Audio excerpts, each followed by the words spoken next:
ce qui m'énerve dans les histoires d'autorité, etc., c'est que les universitaires actuels ont totalement rayé les dictionnaires. Moi, je dis, quand on veut savoir le sens d'un mot, il faut regarder dans le Petit Robert ou dans le Larousse. Moi, je veux bien leur faire plein de pubs à tous ces dictionnaires. Parce que ce sont pour moi les dictionnaires qui font d'abord, qui donnent le sens, qui donnent la vérité sur la signification d'un mot. Pourquoi les dictionnaires, il faut leur faire confiance? Parce que les dictionnaires, ils n'ont pas comme ça pondu leurs petites définitions. Les dictionnaires, ils s'appuient sur des textes littéraires, sur ce que des grands auteurs ont dit depuis des siècles. Donc c'est pas n'importe quoi les dictionnaires. Les dictionnaires, c'est le fond de notre culture littéraire. Donc moi je suis désolé, mais quand je vois le mot autorité, qu'est-ce que je lis d'abord sur le Larousse comme sur le Robert?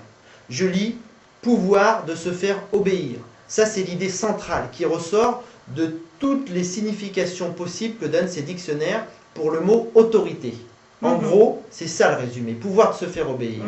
Si on n'a pas le pouvoir de se faire obéir, eh bien, on ne peut pas avoir d'autorité avec des élèves qui sont très difficiles.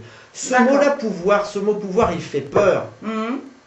Et pourquoi il fait peur? Il fait peur parce que, n'est-ce pas, on sait bien que si quelqu'un a trop de pouvoir, il peut en abuser. Moi, ce que je dis sur plusieurs pages du site État de droit, c'est que l'absence totale de pouvoir, ça conduit au même résultat, et même pire, parce que quand le professeur et le directeur et l'inspecteur de circonscription ne peuvent rien faire, parce qu'un seul élève dans une école primaire empêche toute l'école de fonctionner. Tout à fait. Eh bien, c'est cet élève-là qui a donc le pouvoir d'empêcher des dizaines et des dizaines d'autres élèves de travailler.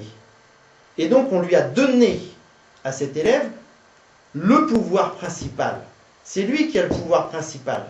Et c'est tous les autres qui le subissent. En fait, si vous voulez, le pouvoir, pour moi, il faut le voir avec le principe des vases communicants. Si vous enlevez du pouvoir à une entité, mettons le professeur, vous en donnez mécaniquement à une autre entité, à l'élève.